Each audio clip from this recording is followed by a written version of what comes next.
నమస్తే, welcome to D24 news. ముందుగా headlines.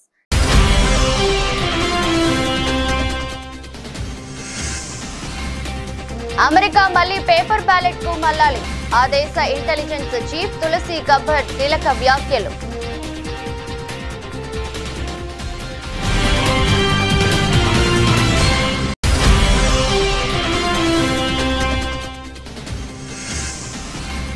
వాణిజ్య ఒప్పందాలు హై ప్రయారిటీ అంటున్న కేంద్ర మంత్రి జయశంకర్. ఎలాంటి పరిస్థితులైనా చాకచక్యంగా సమయస్ఫూర్తితో ఎదుర్కొంటామని వెల్లడి.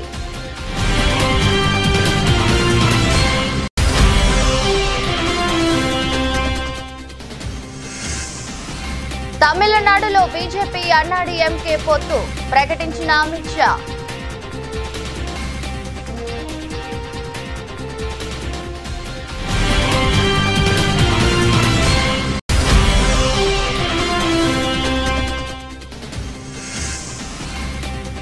మూసీ పునరుజ్జీవంపై అధికారులకు రేవంత్ రెడ్డి ఆదేశాలు.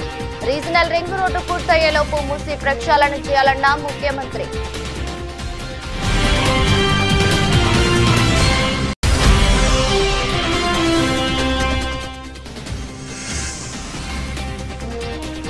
ఒంటమిట్ట సీతారామ కళ్యాణోత్సవంలో సీఎం చంద్రబాబు దంపతులు. రాముల వారి ఆశీస్సులతో రాష్ట్రాన్ని సుభిక్షంగా మారుస్తారని ప్రతిజ్ఞ.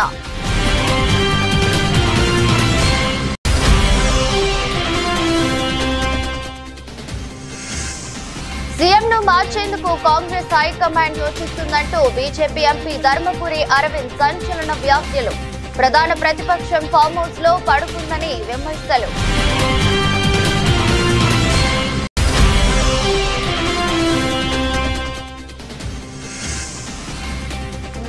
డ్రామాలు ఆడటంలో చంద్రబాబును మించిన వారు లేరు. ఏపీ సీఎంపై మాజీ మంత్రి పేర్ని వెంకట్రామయ్య ఫైర్.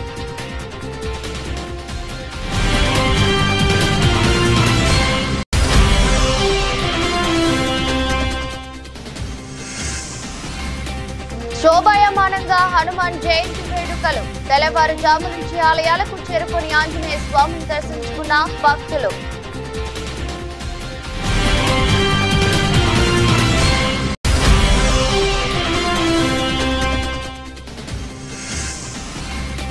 వరుసగా రేట్లను పెంచుతున్న కర్ణాటక కాంగ్రెస్ సర్కార్. మండిపడుతున్న పౌరులు, ఆందోళనకు సిద్ధమైన విపక్షాలు.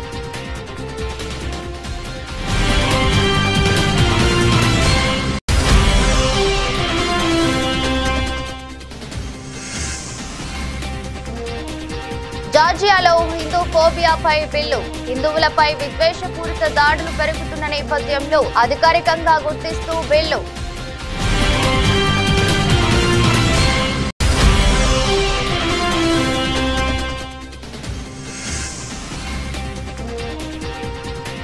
చెన్నై ఘోర పరాజయం. 8 వికెట్ల తేడాతో ఓడించిన కేకేఆర్.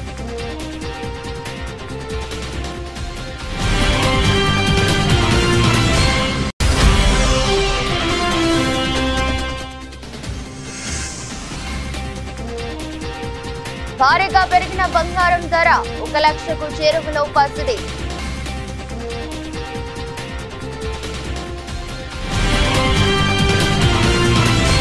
ఎలక్ట్రానిక్ ఓటింగ్ యంత్రాలను హ్యాకింగ్ చేయడం చాలా సులభమని, మళ్లీ ఎన్నికల్లో బ్యాలెట్ పత్రాలను ఉపయోగించడంపై దేశవ్యాప్తంగా చర్చ జరగాలని America national intelligence director Tulsi గబ్బర్డ్ పిలుపునిచ్చారు.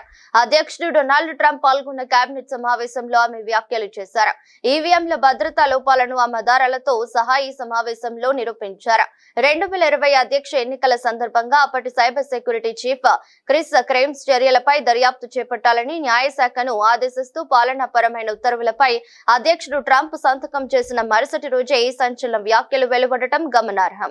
చాలా కాలంగా ఈవీఎంలు హ్యాకర్లకు ఏ విధంగా ఉపయోగపడుతున్నాయో తమ వద్ద ఆధారాలు ఉన్నాయని తులసి గబ్బర్డ్ వెల్లడించారు. పోలైన ఓట్ల ఫలితాలను మార్చడం హ్యాకర్లకు చాలా సులభమని ఆమె అన్నారు. స్పేస్ ఎక్స్ సీఈఓ మస్క్ నిరుడు ఈవీఎంల విశ్వసనీయతపై సందేహం వ్యక్తం చేశారు. ఈవీఎంలను నిర్మూలించాలని కోరారు. The very dangerous and negative consequences of that. I've got a long list of things that we're investigating. We have the best of the best going after this. Election integrity being one of them. We have evidence of how these electronic voting systems have been vulnerable to hackers for a very long time and vulnerable to exploitation to manipulate the results of the votes being cast, which further drives forward your mandate to bring about paper ballots across the country so that voters can have faith in the integrity of our elections. అంతర్జాతీయంగా వాణిజ్య కార్యకలాపాల్లో తలెత్తుతున్న పరిణామాల నేపథ్యంలో భారత్ పూర్తి అప్రమత్తతో ఉందని కేంద్ర విదేశాంగ మంత్రి జయశంకర్ చెప్పారు. ప్రపంచ దేశాలతో వాణిజ్య ఒప్పందాలు హై ప్రయారిటీగా ముందుకు సాగుతున్నామని అమెరికా యూరోపియన్ యూనియన్ తో వాణిజ్య ఒప్పందాల చర్చలపై జయశంకర్ మాట్లాడుతూ ఈ వ్యాఖ్యలు చేశారు. అత్యవసరానికి సిద్ధంగా ఉన్నామని, ఎలాంటి పరిస్థితులనైనా చాకచక్యంగా సమయాన్ని స్ఫూర్తితో ఎదుర్కొంటామని అన్నారు. ముఖ్యంగా అమెరికా తీసుకున్న కొత్త టారిఫ్ అంశానికి సంబంధించి వాణిజ్య ఒప్పందాన్ని కుదుర్చుకోవడంలో భారత్ ఎప్పుడూ ముందుంటుందని ఆయన తెలిపారు. న్యూఢిల్లీలో గురు, శుక్ర, శనివారాల్లో జరుగుతున్న కార్నెగీ గ్లోబల్ టెక్నాలజీ సమ్మిట్ లో జయశంకర్ మాట్లాడారు. అమెరికా టారిఫ్స్ విషయంలో అనుసరిస్తున్న వైఖరి క్రితం ఉన్న దానికంటే చాలా భిన్నంగా ఉండటం వలన భారతదేశ వాణిజ్య ఒప్పందాలు చాలా సవాలుగా కూడుకున్నాయని ఆయన అన్నారు. చైనాతోనూ భారత్ కు సత్సంబంధాలే ఉన్నాయని, ఇరు దేశాలతో చాలా సంబంధం కలిగి ఉన్నామని ఆయన తెలిపారు. Look, I think it can, because even where the other T is concerned, do recall that, I mean, within a month of the change in administration, we actually have conceptually an agreement that we will do a bilateral trade agreement, that we will find a fix which will work for both of us, because we have our concerns too.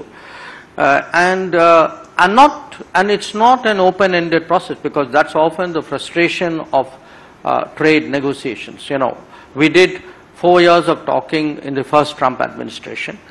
You know, they have their view of us, and frankly we have our view of them. The bottom line is that a deal didn't get done. So if you look at the EU, I mean, you know, often people say we've been negotiating for 23 years, which is not entirely true, because we had big blocks of time when nobody was even talking to somebody else. But they have tended to be very protracted processes. This time around, we are certainly geared up for a very high degree of I would say urgency. I mean, we see a window here. We want to seize that window, you know. So our trade teams are ready to, you know, they're really charged up, and we have really, when I look at the trade teams, I mean, it's not my direct remit, but we have a lot to do with each other. తమిళనాడులో అన్నా DMK BJP పొత్తు ఖరారు అయింది. వచ్చే ఏడాది జరగనున్న assembly ఎన్నికల్లో ఈ రెండు పార్టీలు కలిసి పోటీ చేయనున్నాయి. ఈ మేరకు కేంద్ర మంత్రి అమిత్ షా అధికారిక ప్రకటన చేశారు. పళనిస్వామి నాయకత్వంలోనే అన్నా డీఎంకే ఎన్నికలకు వెళ్తుందని ఆయన స్పష్టం చేశారు. అన్నా డీఎంకే అధినేత పళనిస్వామి బీజేపీ రాష్ట్ర అధ్యక్షుడు అన్నామలైతో కలిసి చెన్నైలో అమిత్ షా విలేకరుల సమావేశం నిర్వహించారు. 1998లో అప్పటి ముఖ్యమంత్రి జయలలిత నేతృత్వంలో బీజేపీ అన్నా డీఎంకే కూటమిగా ఏర్పడి లోక్సభ ఎన్నికల్లో ఘన విజయం సాధించిన విషయాన్ని ఆయన గుర్తు చేశారు. ఈ పొత్తు కోసం అన్నా డీఎంకే ఎలాంటి షరతులు, డిమాండ్లు పెట్టలేదని అమిత్ షా తెలిపారు. అన్నా డీఎంకే అంతర్గత వ్యవహారాల్లో బీజేపీ జోక్యం చేసుకోదని స్పష్టం చేశారు. ఈ పొత్తు రెండు పార్టీలకు లాభదాయకమని ఆయన అభిప్రాయపడ్డారు. సీట్ల కేటాయింపు వంటి అంశాలను త్వరలో నిర్ణయిస్తామని వెల్లడించారు. స్టాలిన్ ప్రభుత్వం అన్ని రంగాల్లోనూ విఫలమైందని, ప్రజల దృష్టిని మరల్చేందుకు సనాతన ధర్మం, త్రిభాషా విధానం వంటి అంశాలను తెరపైకి తెస్తుందని అమిత్ షా విమర్శించారు. देर इसीलिए लगी है कि गठबंधन अब परमानेंट रहने वाला है, इसमें कभी कोई दिक्कत नहीं आएगी, जरा भी नहीं। हम तमिल भाषा, तमिल संस्कृति और तमिल जनता का भारतीय जनता पार्टी गौरव भी करती है और सम्मान भी करती है। जिन्होंने महान तमिल परंपरा से सेंगोल को संसद के अंदर प्रस्तावित किया, डीएमके ने कभी मांग नहीं की। आज एक और अच्छा समाचार लेने के लिए आप सबको यहां निमंत्रित किया है। आज एआईडीएमके और भारतीय जनता पार्टी के नेताओं ने मिलकर तय किया है कि आने वाला तमिलनाडु विधानसभा चुनाव एआईडीएमके, भारतीय जनता पार्टी और सभी साथी दल मिलकर एनडीए के नाते लड़ेंगे మూసీ పునరుజ్జీవంపై తెలంగాణ ముఖ్యమంత్రి రేవంత్ రెడ్డి అధికారులకు కీలక ఆదేశాలు జారీ చేశారు. రీజనల్ రింగ్ రోడ్డు పూర్తయ్యేలోపు మూసీ ప్రక్షాళన పూర్తి చేయాలని అన్నారు. హైదరాబాద్ బంజారాహిల్స్ లోని కమాండ్ కంట్రోల్ సెంటర్ లో అధికారులతో ముఖ్యమంత్రి సమీక్ష నిర్వహించారు. ప్రభుత్వ సలహాదారులు వేం నరేందర్ రెడ్డి, శ్రీనివాసరాజు, పలువురు ఉన్నతాధికారులు ఈ సమావేశానికి హాజరయ్యారు. ఇప్పటి వరకు పనులు ఎంతవరకు వచ్చాయనే విషయాన్ని అధికారులను అడిగి తెలుసుకున్నారు. ఇంకా మిగిలి ఉన్న పనులపై ఆరా తీశారు. రాష్ట్రంలో జాతీయ రహదారుల నిర్మాణంపై కూడా అధికారులతో సమీక్ష నిర్వహించారు. ఆంధ్రప్రదేశ్ రాష్ట్రాన్ని శ్రీరాముని ఆదర్శాలతో పాలించి రామరాజ్యంగా తీర్చిదిద్దడమే తన ధ్యేయమని ముఖ్యమంత్రి చంద్రబాబు నాయుడు స్పష్టం చేశారు. ఒంటిమిట్టలోని శ్రీ కోదండరామస్వామి వారి కళ్యాణోత్సవంలో పాల్గొన్న ఆయన రాములు వారి ఆశీస్సులతో రాష్ట్రాన్ని సుభిక్షంగా మారుస్తానని ప్రతిజ్ఞ చేశారు. ఈ సందర్భంగా ముఖ్యమంత్రి దంపతులు రాష్ట్ర ప్రభుత్వం తరపున స్వామి వారికి పట్టు వస్త్రాలు, ముత్యాల తలంబ్రాలు సమర్పించారు. అనంతరం భక్తులను ఉద్దేశించి చంద్రబాబు మాట్లాడుతూ సీతారాముల కళ్యాణం ఎంతో వైభవంగా జరిగిందని, వారి దాంపత్యం అందరికీ ఆదర్శమని కొనియాడారు. పరిపాలన అంటే శ్రీరాముని పాలనలా ఉండాలి, అప్పుడే ప్రజలందరూ సుఖ సంతోషాలతో ఉంటారని, ఉమ్మడి రాష్ట్రంలో భద్రాచలంలో రాములూరి దర్శనం చేసుకునే అవకాశం ఉండేదని, విభజన తర్వాత ఒంటిమిట్టలో కోదండరాముడి కళ్యాణాన్ని ప్రభుత్వ పరంగా అత్యంత వైభవంగా జరపాలని నిర్ణయించామని గుర్తు చేశారు. ఈ రోజు మనందరం కూడా కొన్ని సంకల్పాలు చేశాం, వారిని తలుసుకున్నాం, వారి దగ్గర నుంచి ఆశీస్సులు తీసుకున్నాం. ఈరోజు మనందరి ధ్యేయం ఒకటే. ఈరోజు సీతారాములు ఎప్పుడు కూడా ఒక ఆదర్శ దాంపత్యం. అదే విషయం కన్నుల పండుగగా మనం విన్నాం, చూశాం. అదే సమయంలో ఎప్పుడైనా సరే పరిపాలన అంటే రామపాలన రావాలి, రాముని పాలన జరగాలని ప్రతి ఒక్కరూ కోరుకుంటారు. ఆ విషయం కూడా మనం గుర్తుపెట్టుకోవాల్సిన అవసరం ఉంది. ఒక ఆదర్శం అంటే తండ్రికి గౌరవం ఇచ్చి ఒక మాట చెప్తే రెండో మాట మాట్లాడకుండా వనవాసం వెళ్ళిన వ్యక్తి శ్రీరామచంద్రుడు అని చెప్పి కూడా నేను మీకు తెలియజేస్తున్నాను. అలాంటి యుగ పురుషుడు యొక్క సీతారామ కళ్యాణం మన ఒంటిమిట్టలో చేయడం, మన అందరం అటెండ్ కావడం, ఇది ఒక అదృష్టంగా నేను భావిస్తున్నాను. రాష్ట్రంలో అసమర్థ, అవినీతి, అబద్దాల ప్రభుత్వం నడుస్తుందని బీజేపీ ఎంపీ ధర్మపురి అరవింద్ ఆరోపించారు. ఎన్నికల సందర్భంగా ఇచ్చిన వాగ్దానాలు అమలు చేయలేని కాంగ్రెస్ ప్రజల దృష్టి మళ్లించడానికి కులగన్న పుష్ప, హైడ్రా, మూసీ ప్రక్షాళన, ఇప్పుడు హెచ్సియు భూముల వివాదం సృష్టించిందన్నారు. రోజు రోజుకు సీఎం రేవంత్ గ్రాఫ్ పడిపోతుందన్నారు. సీఎం రేవంత్ ను మార్చేందుకు కాంగ్రెస్ హైకమాండ్ యోచిస్తుందని, అయితే ఆయన్ను మారిస్తే మరొకరు లేరని అరవింద్ తెలిపారు. ఒక్క మంత్రి శ్రీధర్ బాబు తప్ప మిగతా వారంతా అన్ఫిట్ అన్నారు. ప్రధాన ప్రతిపక్షం ఫామ్ హౌస్ లో పడుకుందంటూ కేసీఆర్ ను ఆయన ఎద్దేవా చేశారు. ప్రతిపక్ష నేత హోదా ఎందుకు తీసుకున్నారని ప్రశ్నించారు. ఆర్థిక క్రమశిక్షణ లేదు, పరిపాలన జీరో, శూన్యం, వాగ్దానాలు నెరవేర్చేది లేదు, నెరవేర్చాలన్న తపన లేదు, ప్రయత్నము లేదు. రైతులు, కౌలు రైతులు, వ్యవసాయ కూలీలు, విద్యార్థులు, ఉద్యోగులు, నిరుద్యోగులు, మహిళలు, బీడీ కార్మికులు, ఇక ఫైనల్గా వస్తే అంగన్వాడీలో చదువుకునే చిన్న పిల్లగాళ్ళు కూడా హ్యాపీగా లేరు. సంవత్సరంన్నర అయింది ప్రభుత్వంలో. అసలు నీ జనరల్ అడ్మినిస్ట్రేషన్ గురించి మాట్లాడు. ఎన్ని రివ్యూలు చేసినావు, ఎన్ని జిల్లాలు తిరిగినావు, ఒక హెల్త్ అయిందా, ఒక ఎడ్యుకేషన్ అయిందా, ఒక ఇండస్ట్రీ అయిందా, ఒక అగ్రికల్చర్ అయిందా, ఇదేం రివ్యూలు అయినాయి? మీ మంత్రులు ఏం చేస్తున్నారు? కమిషన్లు మింగుడు తప్ప. ఇక ప్రభుత్వమేమో ఇట్లుంటే ప్రతిపక్షమేమో ఫామదులో అన్నది. రాష్ట్ర వ్యాప్తంగా పంట నష్టపోయిన రైతులకు ఇన్పుట్ సబ్సిడీ అందించాలని BRS MLA Harish Rao demand చేశారు. వడగండ్ల వానకు పంట నష్టపోయిన రైతుకు కూడా ఇన్పుట్ సబ్సిడీ ఇవ్వాలన్నారు. ఒక్క సిద్దిపేట జిల్లాలోనే 10,000 ఎకరాల్లో పంట నష్టం జరిగిందన్నారు. గత ఎండాకాలం జిల్లాలో 1350 ఎకరాల్లో వడగళ్ల వానకు పంట నష్టం జరిగిందని, ఇప్పటి వరకు ప్రభుత్వం నష్టపరిహారం చెల్లించలేదన్నారు. సిద్దిపేట నియోజకవర్గంలోని నంగునూరు మండలం రాజగోపాల్పేట గ్రామంలో ఇటీవల కురిసిన అకాల వర్షాల వల్ల నష్టపోయిన పంట పొలాలను పరిశీలించారు. రైతులను అడిగి వివరాలు తెలుసుకున్నారు. అనంతరం మాట్లాడుతూ వడగండ్ల వానతో రైతులు తీవ్రమైన ఆందోళనలో ఉన్నారన్నారు. రాగుల బాలయ్య అనే రైతు, ఆయన సతీమణి బాలమ్మలకు 3 ఎకరాల పొలం ఉందని, 2 లక్షల పైనున్న రుణాన్ని అప్పు తెచ్చి కట్టామని, ఇంకా రుణమాఫీ కాలేదని ఆవేదన వ్యక్తం చేస్తున్నారని తెలిపారు. రుణమాఫీ కాలేదని, రైతు బంధు పడలేదనే బాధలో ఉన్నానని చెప్పారు. వడగళ్ల వానతో సిద్దిపేట జిల్లాలో తీవ్రమైనటువంటి నష్టం జరిగింది. ఇవాళ రైతులు చాలా ఆందోళనలో ఉన్నారు. పంటల బీమా బడ్జెట్ లో పాస్ అయ్యి కూడా చేయకపోవడం ఇది రాష్ట్ర ప్రభుత్వం యొక్క తప్పు. అందువల్ల పంటల బీమా కింద రైతులకు ఏ రకమైన సాయం అయితే అందుతుందో ఆ రకంగా ఎకరానికి 25,000 రూపాయల ఆర్థిక సహాయం చేసి రైతులందరినీ కూడా ఆదుకోవాలని చెప్పి ఈ రోజు నేను ప్రభుత్వాన్ని డిమాండ్ చేస్తా ఉన్నా. ఇక్కడ ఏ రైతుని అడిగినా రుణమాఫీ కాలేదని చెప్తా ఉన్నారు. అంటే కేవలం ఒక 40 పైసలు రుణమాఫీ అయింది, 60 పైసల మందికి ఇంకా రుణమాఫీ కాలేదు. రైతు బంధు గురించి మాట్లాడిస్తే ఆటాన మందికి కూడా రైతు బంధు పడలేదు, ఇంకా ఆటాన మందికి రైతు బంధు డబ్బులే రానటువంటి పరిస్థితి ఉన్నది. అంటే ఈ రకంగా ప్రభుత్వం మాటలు ఎక్కువ, రేవంత్ రెడ్డికి చేతలు తక్కువ. అయ్యా బట్టి విక్రమార్క గారు, రండి మా సిద్దిపేటలో ఏ ఊరికి పోదామో రండి, లేదు నీ మదిరే నియోజకవర్గంలో ఏ ఊరికి రమ్మంటే వస్తా, అందరికీ రుణమాఫీ అయితే నేను ముక్కు నేలకు రాస్తా, నువ్వు రాస్తావా అని అడిగిన. అసెంబ్లీలో కూర్చొని మాట్లాడుతుండ్రు తప్ప ఇలా గ్రామాల్లోకి వచ్చి మీరు మాట్లాడతలేరు. పాపం మా రైతుల పరిస్థితి ఏంది? ఇప్పుడు ఇక్కడ పెద్ద ఆయన కొంతం నర్సయ్య ఇలా మాట్లాడిస్తే పాపం వాళ్ళ రైతులు నాకు రైతు బంధు పడలేదు, రుణమాఫీ కాలేదు, దాని సోపతికి ఇప్పుడు వడగళ్ల వాన పడి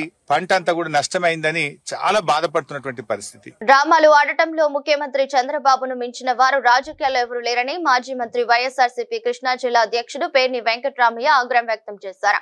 తాడేపల్లి వైఎస్ఆర్సీపీ కేంద్ర కార్యాలయంలో మీడియాతో మాట్లాడుతూ స్కిల్స్ క్యాంప్ లో రాజమండ్రి జైలుకు వెళ్లినప్పుడు చంద్రబాబు ఎన్ని డ్రామాలు ఆడారో మర్చిపోయారని ప్రశ్నించారు.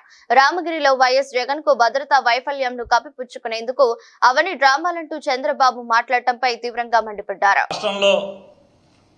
శాంతి భద్రతల్ని గాడిలో పెట్టకపోతే భస్మాసుర హస్తంలాగా ఖచ్చితంగా మీ నెత్తిన మీరే చేతులు పెట్టుకున్న సామెత అన్న పురాణ చరిత్ర పునరావృతమవుతుందనేది మదిలో గట్టిగా పెట్టుకోమని చెప్పని హెచ్చరిక చేస్తూ, అలాగే కేంద్ర ప్రభుత్వాన్ని కూడా డిమాండ్ చేస్తున్నాం. ఎవరెవరో పంచాయతీ సర్పంచ్ స్థాయి లేనటువంటి వ్యక్తులకు కూడా మీరు కేంద్ర బలగాలతో భద్రత కల్పించినటువంటి మీరు ఇవాళ ఉన్నటువంటి దౌర్భాగ్య ప్రభుత్వం ఏలుబడి చూస్తున్నాం మనం. ఈ స్థితిలో ఉన్నటువంటి ఈ రాష్ట్రంలో ఒక రాష్ట్రానికి 5 సంవత్సరాలు ముఖ్యమంత్రి చేసి ప్రజానాయకుడిగా కోట్ల మంది ప్రజల్లో అభిమానం పొందినటువంటి జగన్మోహన్ రెడ్డి గారి ప్రాణాలకి రక్షణ కరువయ్యే పరిస్థితులు ఉన్నాయి. కాబట్టి ఖచ్చితంగా కేంద్ర బలగాలతో రక్షణ కల్పించాలనే బాధ్యతను తీసుకోమని చెప్పని కేంద్ర ప్రభుత్వాన్ని కోరుకుంటూ, డిమాండ్ చేస్తూ ఇటువంటి దుర్మార్గమైన ఆలోచనలు కట్టిపెట్టమని చెప్పని కూటమి ప్రభుత్వానికి హెచ్చరిక చేస్తున్నారు. హోంమంత్రి అనిత గారు జగన్మోహన్ రెడ్డి గారి మానసిక స్థితి బాగాలేదు, అందుకనే పోలీసులు బట్టలు ఉడదీస్తానని చెప్పాను. ఈ మంత్రి గారి సంస్కారం గురించే మనం మాట్లాడుకుంటే ఆవిడ ఎంత పెద్ద సంస్కారవంతురాలంటే, ఆవిడ తెలుగుదేశం పార్టీకి మహిళా అధ్యక్షురాలుగా ఉండి ఆ వీడియో ప్లే చేస్తే బాగుంటుందో చూడొచ్చో చూడకూడదో నాకు తెలియదు. ఆవిడ మాట్లాడారు, ఆ వీడియో నా దగ్గర ఉంది. ఆవిడ మాట్లాడారు, ఈ వైఎస్ఆర్ కాంగ్రెస్ పార్టీ వాళ్ళందరూ అండి.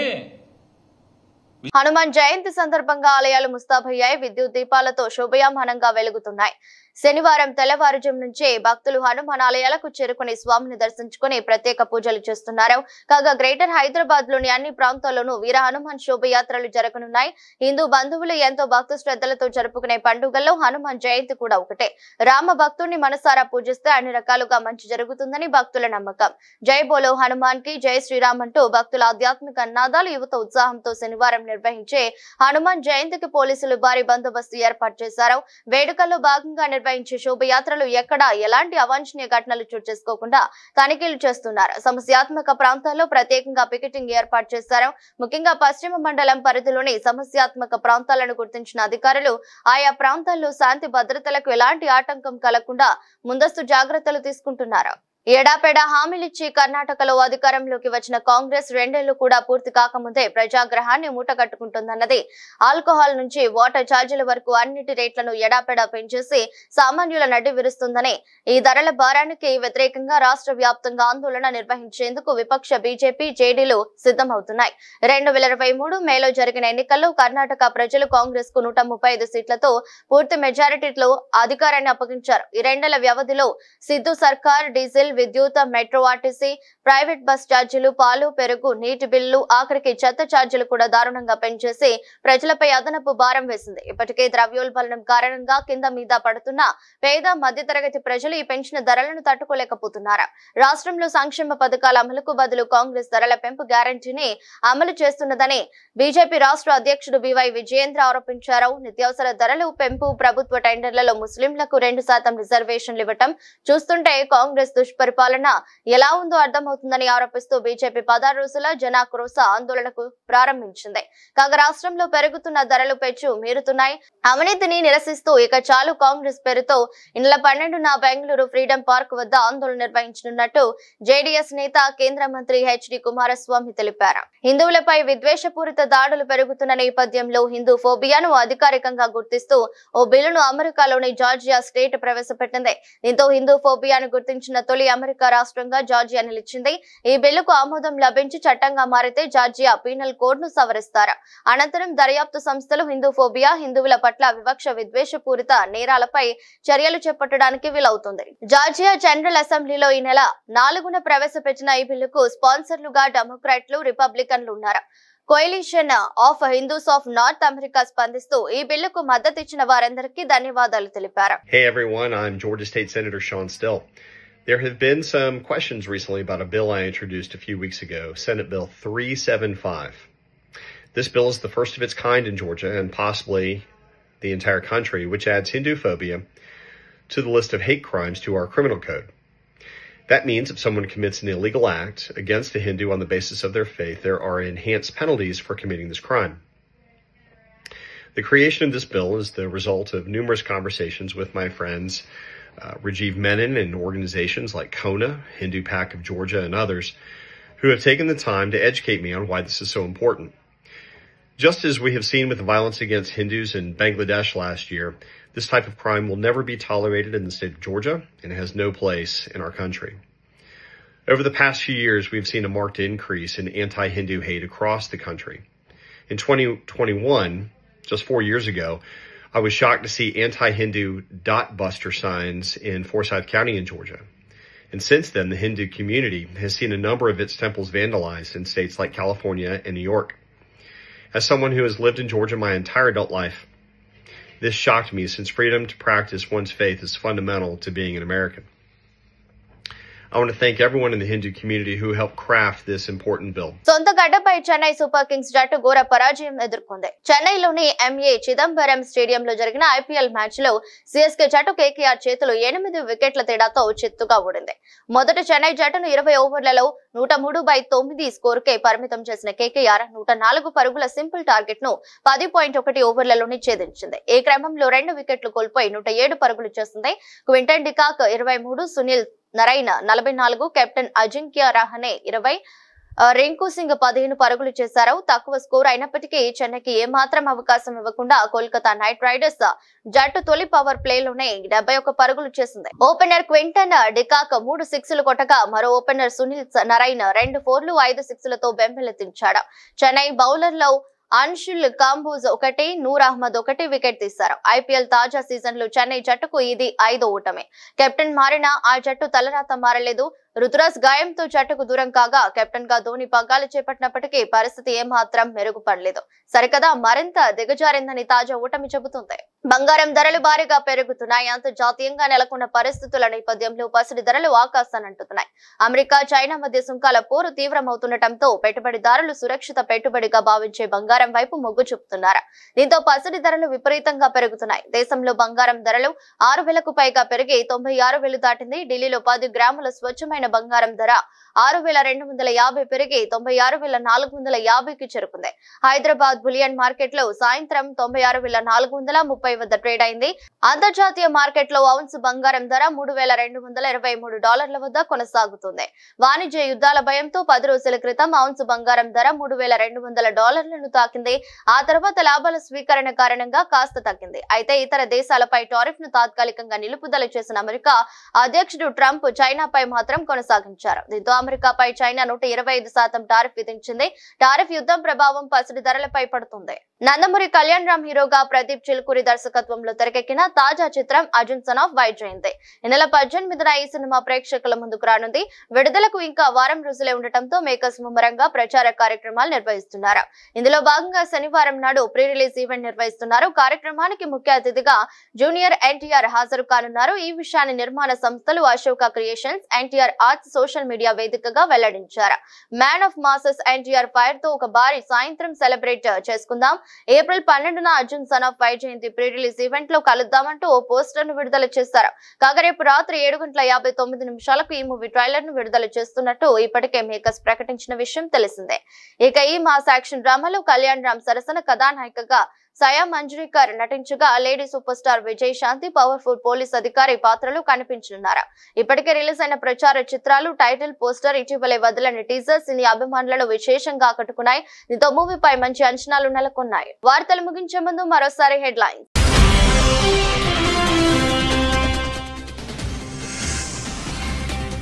అమెరికా మళ్లీ పేపర్ బ్యాలెట్ కు మళ్లాలి. ఆ దేశ ఇంటెలిజెన్స్ చీఫ్ తులసి గబ్బర్డ్ కీలక వ్యాఖ్యలు.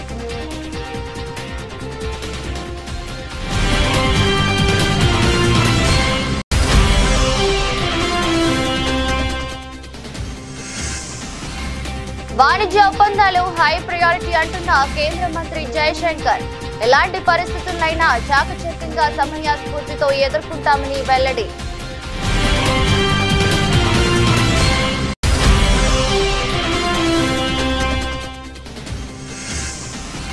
తమిళనాడులో బీజేపీ అన్నాడీఎంకే పొత్తు ప్రకటించిన Amit Shah.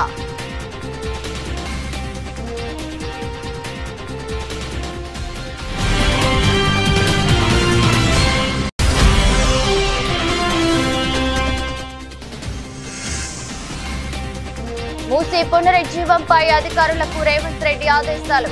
Regional ring road పూర్తయ్యేలోపు Musi ప్రక్షాళన చేయాలన్న ముఖ్యమంత్రి.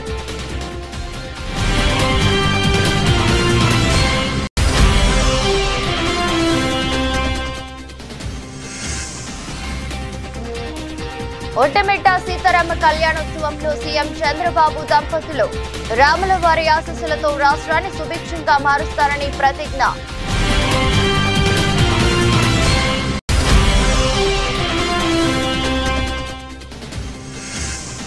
సీఎంను మార్చేందుకు కాంగ్రెస్ హైకమాండ్ యోచిస్తుందంటూ బీజేపీ ఎంపీ ధర్మపురి అరవింద్ సంచలన వ్యాఖ్యలు. ప్రధాన ప్రతిపక్షం ఫామ్ హౌస్ లో పడుకుందని విమర్శలు.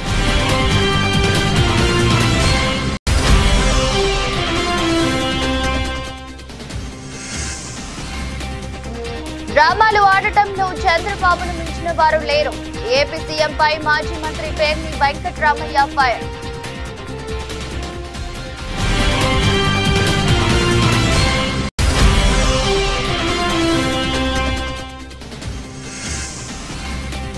శోభాయమానంగా హనుమాన్ జయంతి వేడుకలు. తెల్లవారుజాము నుంచి ఆలయాలకు చేరుకుని ఆంజనేయ స్వామిని దర్శించుకున్న భక్తులు.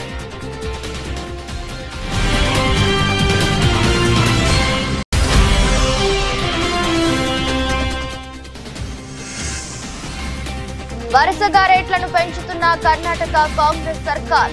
మండిపడుతున్న పౌరులు, ఆందోళనకు సిద్ధమైన విపక్షాలు.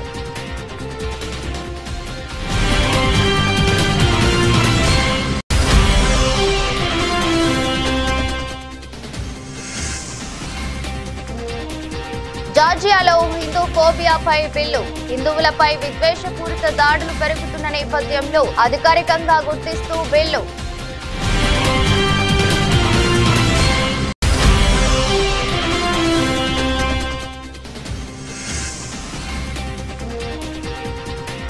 చెన్నై ఘోర పరాజయం. 8 వికెట్ల తేడాతో ఓడించిన కేకేఆర్.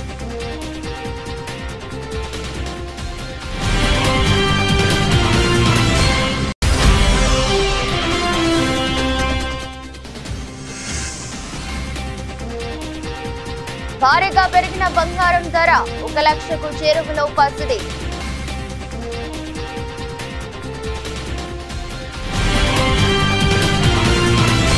ఇదరస్ట్ బులెటిన్ మరో బులెటిన్లో మళ్ళీ కలుద్దాం. అంతవరకు సెలవు. నమస్కారం.